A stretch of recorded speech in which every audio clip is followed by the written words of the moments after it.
The following scenario is hypothetical and presented for educational and entertainment purposes. The ocean has a way of making us feel both awed and slightly ridiculous in our terrestrial assumptions.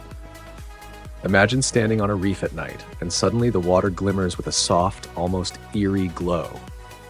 It's not bioluminescent fish playing tricks, though you might wish it were, but millions of tiny coral polyps acting like a meticulously choreographed flash mob, releasing their gametes all at once into the vast rolling blue.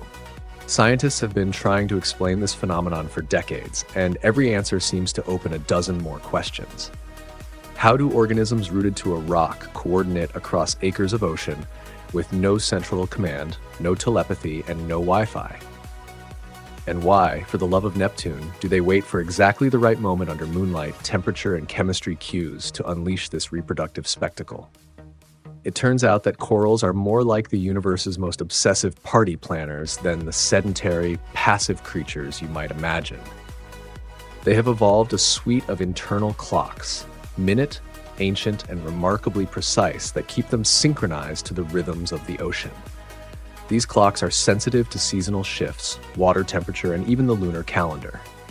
That's right, the same moon that makes poets swoon also dictates when coral will fling their reproductive cargo into the currents.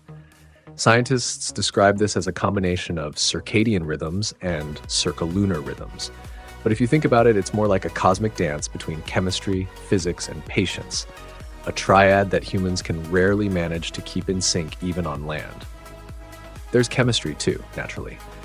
Each coral polyp produces signaling molecules that, in the right conditions, drift just enough to nudge neighboring polyps into readiness. Think of it as a neighborhood WhatsApp, except instead of memes, they're sending biochemical notifications that say, "Now's the time, don't be late."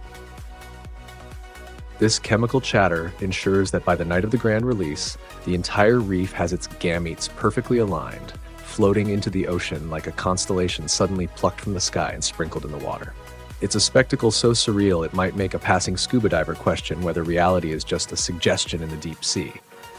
And yet, for all the precision, there's a chaos lurking in the background. Ocean currents are unpredictable, storms can roll in unexpectedly, and predators lurk with perfect timing to snack on unsuspecting gametes. The coral's strategy, then, is both daring and statistically brilliant. By releasing millions of gametes simultaneously, they overwhelm predators and maximize the odds that enough eggs and sperm will meet to create the next generation. It's a gamble that evolution has refined over millennia, and one that turns every full moon into a festival of life and chemical fireworks. But here's the twist that keeps scientists scratching their heads and chuckling in equal measure. Not all corals play by the same rules. Some species stagger their releases, some wait for slightly different temperatures for them off, and some even appear to forget the schedule entirely. When these rogue polyps misfire, they don't doom the reef. Instead, they add a layer of genetic unpredictability, ensuring that the next generation is resilient and occasionally slightly unpredictable, like nature's own way of saying, "We'll have our order, but expect surprises." If you've ever wondered whether the ocean has a sense of humor, this is one of its best punchlines. Corals, immobile as they seem, orchestrate a reproductive spectacle that rivals the most extravagant fireworks display, all while defying simple explanations.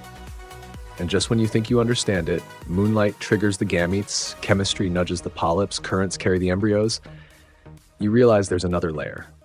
The timing isn't just about the moon or molecules. There's something in the way the entire reef, like an enormous underwater metronome, pulses in perfect sync, suggesting that perhaps the ocean itself is keeping time in ways we're only beginning to measure. And that's where the story takes a turn from science into the almost comical realm of wonder. For beneath the biological explanations, beneath the chemical signals and lunar calendars, there's a spectacle that feels orchestrated, intentional, and almost absurd in its perfection. Millions of tiny creatures, incapable of thought as humans know it, have somehow engineered a night that humans might call magical. And the more scientists study it, the more they find themselves asking, are these creatures merely following chemical cues, or is there a subtle rhythm of the ocean itself dictating the pace? It's the question that turns observation into obsession, data into fascination, and a simple coral spawning into a tale of cosmic choreography. And just as the night seems to settle, and you think the curtain has fallen on the first act, something else begins to stir in the reef. A movement so subtle, so silent, that only the most patient and curious scientists notice. It's the hint of a larger pattern, one that promises the next revelation will be as dazzling as the first wave of gametes that lit up the sea. Once those millions of gametes are released, the ocean transforms into something resembling a living snow globe. Except instead of flakes, there are microscopic life forms drifting, colliding, and occasionally being gobbled up by opportunistic predators. On first glance, the scene is chaos incarnate. Currents swirl unpredictably, temperature gradients shift slightly, and waves stir the top layers of water. But chaos in nature often wears a mask of order. As marine biologists will tell you, coral spawning is a masterclass in statistical wizardry disguised as pandemonium. Here's the trick. While each gamete is tiny and vulnerable, sheer numbers tilt the odds. Imagine being one of these microscopic packages of life. Alone, your chances of meeting your counterpart are microscopic. But as part of a synchronized release from an entire reef, you suddenly become part of a dense, moving cloud. The probability calculus shifts dramatically. Predators can snack on a few, but they can't keep up with millions. The rest drift, meet, and fuse into the next generation of polyps. It's like a cosmic lottery where the house sometimes wins, but the players collectively guarantee the continuation of the game. Currents play an equally mischievous role. Far from being random, water movement distributes the gametes in ways that are both local and far-reaching. In shallow reefs, gametes tend to swirl and congregate, enhancing fertilization chances. In deeper waters, stronger currents can carry some embryos kilometers away, introducing a genetic shuffle that ensures diversity. If you think about it, it's almost as if the ocean is a bemused, invisible hand, nudging these tiny life forms into patterns humans can barely perceive. Scientists use models to predict dispersal, but each year brings surprises. Patches where fertilization is unexpectedly high, or where the larvae hitch a ride to entirely new reefs. Nature, it seems, loves a little mischief. Then there's the timing. Oh, the timing. It's not just the moon or chemical signals that keep the reef synchronized. Corals also use environmental cues, subtle temperature shifts, the length of twilight, even the salinity of the water. Each polyp has evolved to be a highly sensitive sensor, a tiny biothermometer and chemist rolled into one. When the conditions are just right, gametes are released almost simultaneously across species, amplifying the effect. The result is a reef-wide reproductive crescendo that could easily be mistaken for magic, or a cosmic joke orchestrated by Poseidon himself. Humor creeps in at the edges of this biological drama. Imagine the sheer absurdity from a human perspective. Millions of creatures, unable to leave their rock homes, suddenly flinging their genetic material into the water in perfect synchronization. There's no applause, no fireworks, and no guarantees. But somehow, evolution has made it work spectacularly. And for scientists watching from boats or submarines, it's equal parts awe, laughter, and academic exasperation. How could something so small, so seemingly insignificant, master complexity that humans still struggle to emulate in laboratories? But the ocean, as always, keeps one secret up its sleeve. Even with millions of gametes and perfectly timed releases, survival is far from assured. Predators, plankton-eating fish, sea slugs, even some types of crabs, snack on gametes like candy, and environmental hazards like temperature fluctuations, sudden storms, or sediment plumes can disrupt entire batches. Yet somehow the coral gamble pays off. Evolution favors redundancy and scale. The sheer volume of gametes compensates for the losses, and the survivors drift toward the reefs of tomorrow. It's simultaneously thrilling, nerve-wracking, and dare I say, comically audacious. And just when it seems the spectacle is over, there's another layer of wonder. Some gametes are not meant to settle near their parent reef. Carried by currents to new locations, they become pioneers, establishing coral colonies in distant areas.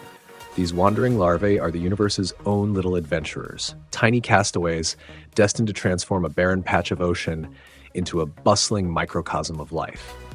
In this way, coral spawning is both a party and a colonization strategy, a masterclass in risk, reward, and opportunistic brilliance. Yet, the reef still holds a bigger secret. This synchronized spawning isn't just about reproduction. There's an unseen rhythm, a pulse that links entire ecosystems. Plankton blooms, fish migrations, and predator-prey interactions all tune into the timing of coral gamete release. For a few nights each year, the ocean is a living clockwork machine, where every player, no matter how small, hits their mark in a silent, spectacular dance. And if you're lucky enough to witness it, you begin to understand why so many marine scientists over decades have described the experience as almost mystical, a bizarre blend of humor, chaos, and perfection that defies easy explanation. As the night wanes and the last gametes drift away, it seems like the story might be over.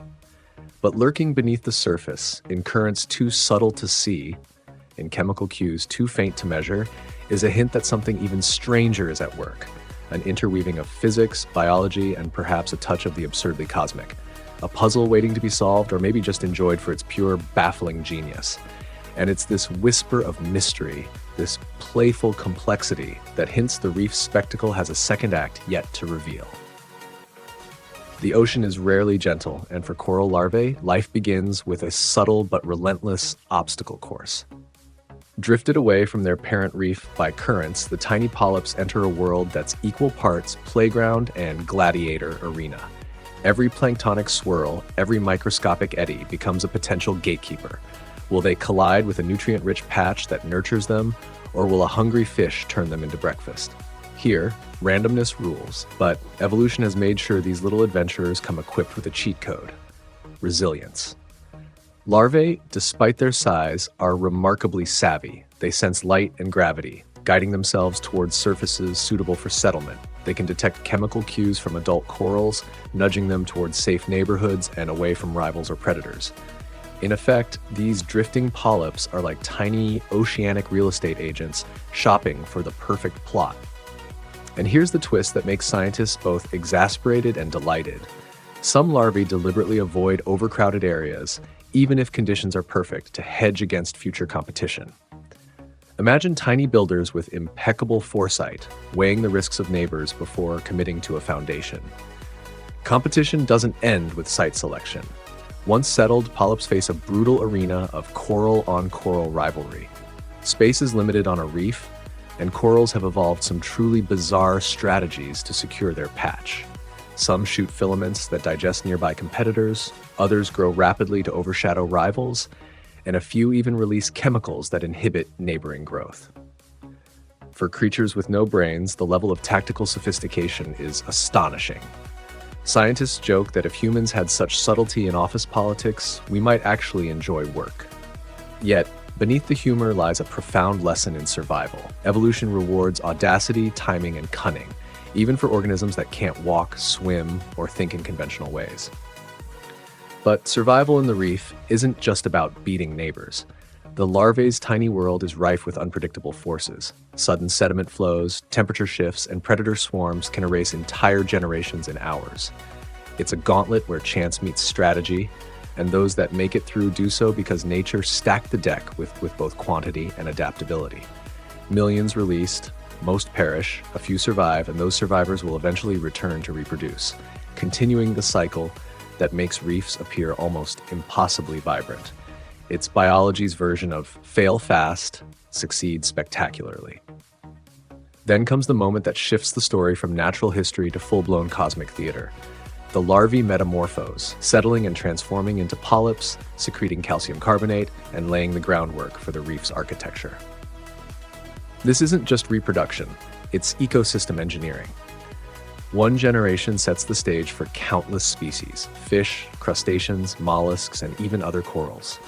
Coral reefs, often called the rainforests of the sea, are born from this microscopic yet monumental effort. And while the polyps themselves are blissfully unaware of their role in this grand tapestry, the outcome is breathtaking. A reef teeming with life, complexity, and sometimes humorously chaotic interactions. Yet, even in this controlled chaos, the ocean throws in a wink of mystery. Some larvae behave in ways that defy standard prediction models. They settle in unusual areas or seemingly ignore ideal cues, creating pockets of coral that researchers never expected. These quirks suggest that either we're missing a subtle cue or that evolution has sprinkled in a bit of whimsy. Proof, if you like, that even the strict laws of physics and biology accommodate a dash of absurdity. And it's this unpredictability, this playful defiance of expectation, that keeps marine scientists grinning at their data while shaking their heads in disbelief. As the new polyps establish themselves and the reef begins to pulse with emerging life, another layer of intrigue becomes apparent. The timing of the coral's synchronized spawning has repercussions across the food web. Fish populations, invertebrate blooms, and even plankton dynamics adjust to the annual gamete bonanza. In essence, coral reproductive timing resonates far beyond reproduction. It's an invisible rhythm that orchestrates entire ecosystems. The reef isn't just a static structure, it's a symphony, each participant responding to cues, adjusting, improvising, and sometimes breaking into surprising solos. And just when it seems like the climax has passed, there's a subtle but profound revelation. Coral reefs, through millennia of spawning, larval dispersal, and ecological choreography, have learned to manipulate their environment in ways humans can barely quantify. Currents, predators, nutrients, all interact with these tiny life forms to create patterns that are both highly predictable and delightfully unpredictable. The ocean, it seems, has a sense of humor, a sense of timing, and perhaps even a sense of drama.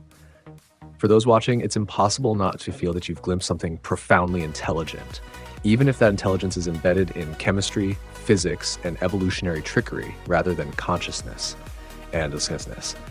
And as the sun rises, glinting off a reef alive with new polyps, fish darting among corals, and water shimmering with traces of last night's reproductive spectacle, one thought lingers. If the ocean can coordinate such elaborate, playful, and audacious displays without brains, without thought, what else might it be capable of that we have yet to notice? Somewhere in those drifting currents, in the shimmering biochemistry of a million tiny creatures, lies a secret waiting to surprise even the most meticulous scientist. And it is precisely that secret that hints at the final act, an even stranger twist that will make the reader question not just coral, but the very rules that govern life beneath the waves. By the time a reef reaches full maturity, it is no longer merely a collection of corals. It is a living, breathing city, bustling with energy, conflict, and improbable alliances. And all of it traces back to that singular, synchronized spawning event, the night when millions of gametes are flung into the currents like confetti at a wedding thrown by Poseidon himself.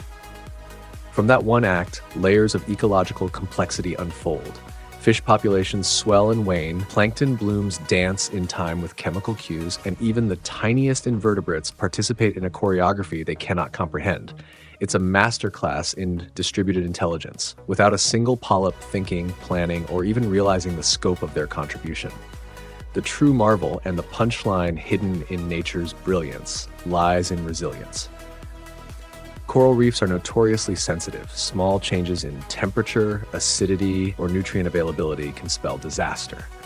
Yet the same mechanisms that make coral spawning appear chaotic, chemical signals, lunar timing, and sheer reproductive abundance, also create a system astonishingly resistant to catastrophe. By dispersing larvae widely, staggering microhabitat selection, and producing vast numbers of gametes, corals hedge their bets against both chance and calamity. It's evolution's version of cover all bases and then some, and it works spectacularly. Some reefs recover from storms, bleaching events, or predator onslaughts with the efficiency of a cosmic reboot, as if the ocean itself has embedded a failsafe into its most minute architects. And here's where humor sneaks back in, the kind of cosmic joke that makes scientists grin even as they shake their heads in disbelief. Consider the absurdity. Creatures no larger than a grain of sand, rooted immovably to their rock, have perfected a reproductive strategy that rivals the precision of engineered systems humans spend decades trying to emulate. They coordinate billions of interactions across space and time, manipulate their environment in subtle ways, and maintain genetic diversity without a single neuron in play. If this isn't a wry reminder of how little humans actually control, then I don't know what is. The ocean, it seems, has mastered ingenuity with a wink and a laugh, and we are merely observers. Yet, even as we marvel, the reef hints at secrets still unrevealed. Some coral species adjust their spawning based on unpredictable events, like unexpected temperature spikes or predator activity, suggesting a level of feedback that feels almost intelligent. The ocean, in its vastness, appears to be experimenting with its own rules, trying variations on the synchronized spawning theme to see what works best. It's science masquerading as whimsy, a system so robust that it accommodates failure, innovation, and improvisation in equal measure. And for humans peering into this underwater world, it's a lesson both humbling and exhilarating. Complexity does not require consciousness, and brilliance often arises from chaos cleverly constrained. But the final twist, the one that leaves scientists, divers, and ocean lovers alike shaking their heads, is in the after effects. The synchronized spawning and resulting reef building are not just acts of survival or reproduction.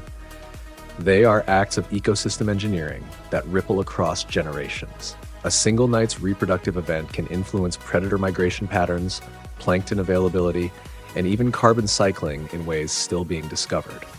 The reef is a microcosm of experimentation, adaptation, and spectacular accidental genius, orchestrated by creatures too small to grasp the scale of their impact. In a sense, the ocean itself is playing an ongoing game, using corals as both players and pieces, conducting a strategy that humans can only begin to model. And so, as the sun rises over the calm waters, leaving trails of bioluminescent shimmer fading from last night's party, one cannot help but laugh at the sheer audacity of it all. Immobile polyps, chemical cues, lunar cycles, currents, predators, all conspiring to create a spectacle both meticulously organized and hilariously chaotic. Life in the ocean is at once absurd and perfect, a blend of humor, mystery, and relentless ingenuity that defies expectation. Coral reefs, in their quiet, persistent way, remind us that even the smallest creatures acting without thought or intent can orchestrate outcomes that leave the largest minds in wonder. And as we dive beneath the surface, imagining the next synchronized spawning event, the question lingers like a mischievous current. What other miracles, absurdities, and genius feats does the ocean hide, quietly executing every night while we sleep? Perhaps the corals know, or perhaps the ocean is laughing at us, waiting for the moment we catch on. Either way, the spectacle continues, year after year, a dance of life, chance, and cosmic humor, leaving us both humbled and endlessly entertained.